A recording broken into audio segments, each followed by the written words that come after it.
Hello friends, this is the last lecture on of envy by Francis Bacon. Now, after speaking about private envy and public envy, now he concludes, says, and so much of public envy. That means so much said about public envy or discontentment, that is dissatisfaction, and the difference thereof from private envy, which was handled in the first place. So it's coming to a conclusion. So I have told you many things about envy, private envy, public envy, and about public envy I have said this much. And another name for that is discontentment or your dissatisfaction in the state. We will add this in general, touching the affection of envy. That for all other affections here means emotions, feelings, strong feelings. They are the most importune. Importune means repeated, importune. An importune beggar, that is a repeating, request is repeated. And also continual. So you will find it repeated in many people. In same way it will be repeated. And it will be continuing for an appreciable period of time, sometimes throughout his life. That's why it is continual, he says. For of other affections, there is occasion given. Say, if you want other affection, example, anger, there should be a context for that. Simply you cannot become angry. There should be an occasion, a context for that, isn't it? Or say you are feeling pity, another affection. For that you need an object. And also it is not, when the object disappears, the feeling of pity will also disappear. But that is not the case with envy. It says, for of other affections, there is occasion given. But now and then, and there was it well said. So, for other affections, means other feelings or other emotions, there should be occasion, context given. But in this case, it is not like that. That's why it is said, invidia festos dies non agit. That is, Latin means, envy takes no holidays. For envy, there is no holiday. For hatred, there is holiday. For envy and love, also no holiday. For anger, there is holiday. See? But for this, there is no holiday. Hunger is another. That is also an affection. But you don't continue. Once you eat, it is all. Once your stomach is full, that is all. But in this case, it is not that. Continue. So it takes no holidays. Continue. For it is ever working upon some or the other. Always, if the world exists, there will be envious persons. There will be people to envy, people to be envied. Reasons we do not know. So just like that.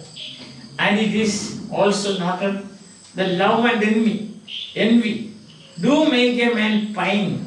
Pine means longing, sad, longing for something.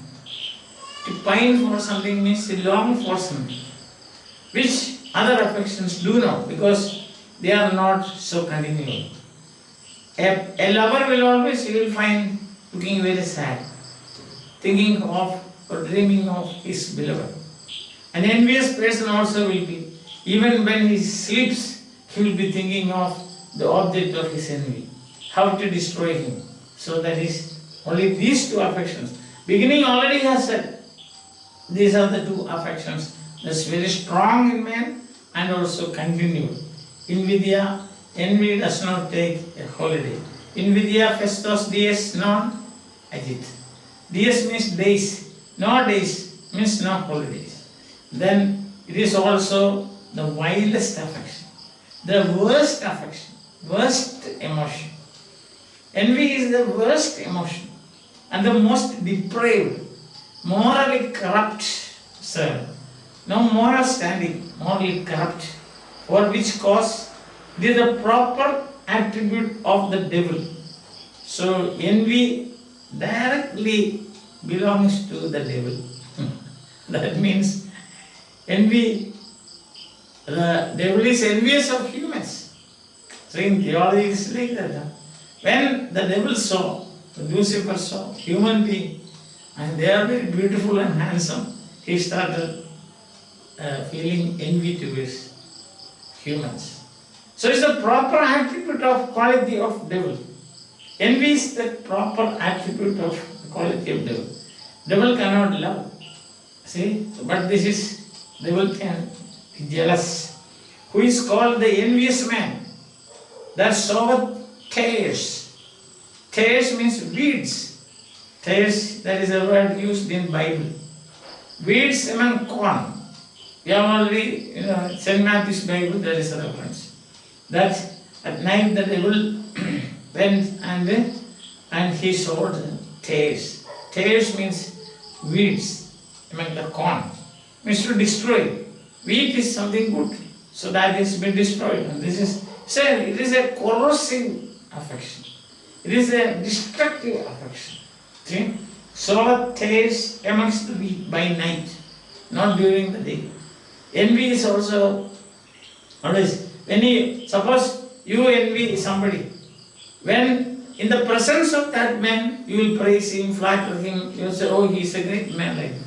But when he is not present, hidden, dark, at that time you will start using all your strategies to destroy that person. So it is, envy works in darkness, that is hidden, it is hidden. Otherwise, you will pretend. You will be a hypocrite in front of you, saying that, oh, you have done wonderful, your services are great, we praise you and so on. But the moment the person is absent, what do? You do just the opposite. You say just the opposite. Opposite. And then he says, night. As it always cometh to pass, that envy worketh subtlety. Envy works in envy is hidden. Envy works in subtlety. Envy is hidden. The envy of an envious person is hidden. When the object of envy, then if he is present, then you will say only good things about him. You will be the 101% hypocrite in front of him. So envy works subtlety. And in the dark, as we have already seen, the devil sows the seed, the dark night. That is. And dark here means hidden. It is hidden. You don't know who is envious of you. You will come to know only towards maybe to the end of your career. Some days after you die. So it is in the dark. And to the prejudice of good things. Any good things you see anywhere, the envious man will start criticizing. The envious man will find fault with that. The envious man will wait for a situation to attack him. So that is envy. Most importune, most depraved, morally corrupt, the attribute of the devil, who is called the envious man. The devil is the envious man, but subtlety, and in the dark, and the prejudice of good things, such as is the wheat. The wheat is good thing. So he cannot see, he cannot suffer the wheat growing up. So what does he do? He waits for the darkness, night to fall, and then hidden without anybody seeing, he will take the tares, seeds of tares, weeds, W-W-E-D-S, and then sow. So that he can get some satisfaction at least by destroying part of the wheat and its seed. So thus we come to the end of this lesson. So my dear friends, in general he says, this is the most depraved of all affections. It is because it in a way pining, longing sadly for something. Why you are pining? You want to see the destruction of that person. That's why you are pining. You are pining for the destruction of that person. Understand? And then it's the morally depraved, most importune, continual, no end to this.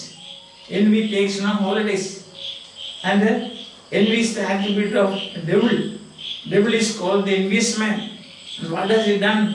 We have seen in the Bible, reference is to St. Matthew's Bible, that the farmer sowed wheat. That night the devil went and sowed tares. Tares means weeds to destroy.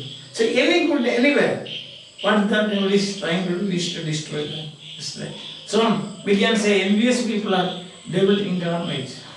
That is, they are all incarnations of devils.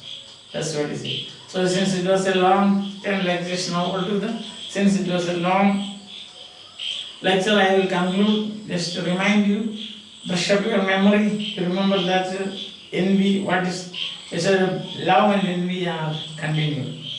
They take no holiday. Point one. Love and envy, they are strong, they have imagination, they produce imagination, wishes and suggestions in the person, especially in the presence of the object. When you see the loved one, lot of imagination will come to your mind. Sorry. So also your object of envy. Envy strikes when the object is triumphant. You find that a person is successful. Sorry. Envy will start working. Then, so there is private envy and public envy. That's another point. Who envies?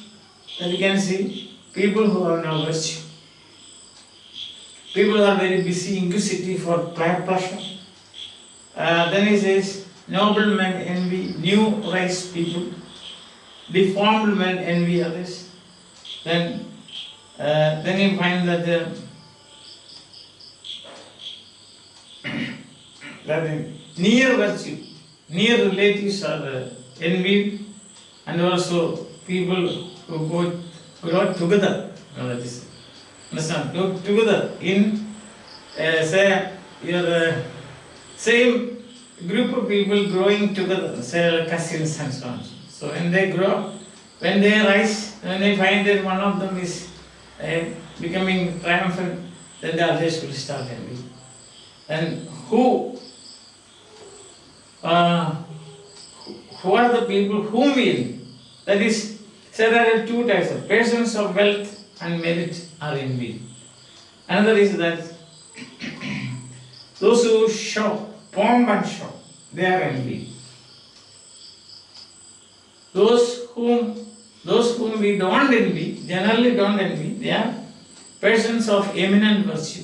Say like Mother Teresa and so on. We have already seen that. Mahatma Gandhi. Then a situation where there no comparison is possible. The kings, for example. A commoner will never envy a king, but kings will envy kings. So yes. And you find persons of noble birth, nobody envies, because you accept that he is like that. Okay? Persons who advance by degrees, we don't envy, because we say that people don't envy because they say it's because of hard working, isn't it? And also people like Ulysses. Ulysses-like persons. Or you can say Captain Cook, James Cook, or Gordon Cook, such persons. So they went around the world in their ship. So they conducted a voyage around the world. So such people, because of the hard work, nobody envies. Listen. And then you find what happens. What is public envy? Public envy is an officers, servants and ministers. They are envied by people. And there is something good in it, he says. Because that's a kind of limiting factor. If you grow very powerful, then this public envy will say, limit their arrogance, so to say. Put controls over their arrogance and their pride. But ultimately, what will happen is that public envy definitely will destroy the state.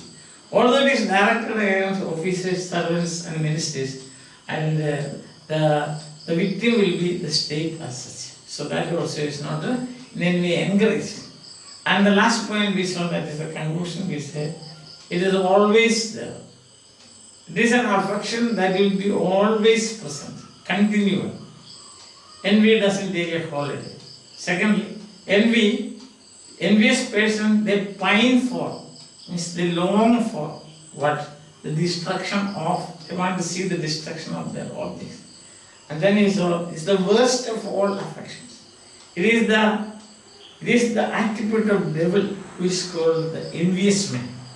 And just like by biblical reference, with the biblical reference, Bacon comes to an end saying that it is like the devil sowing seed, sowing weeds, tares among wheat.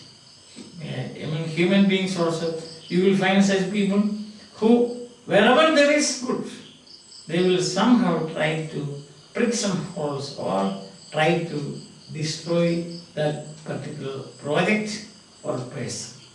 So this is the most depraved and most importune, the worst of all affections. With this we conclude. Hope that you have been following all my lectures. 10 altogether, and you are enjoying also.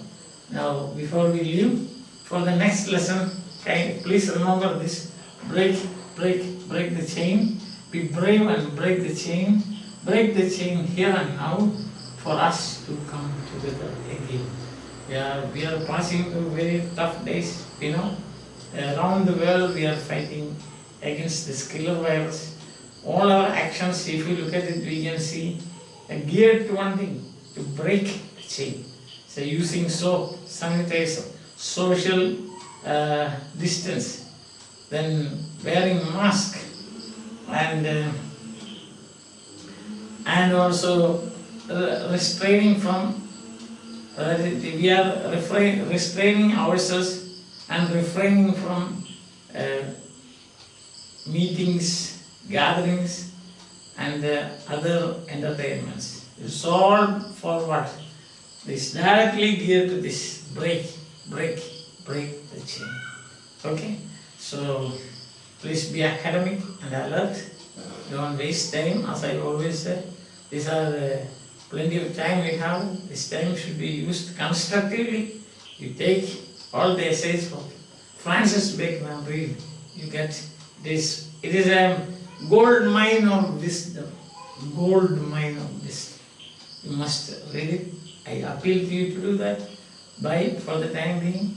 Meet again. Bye.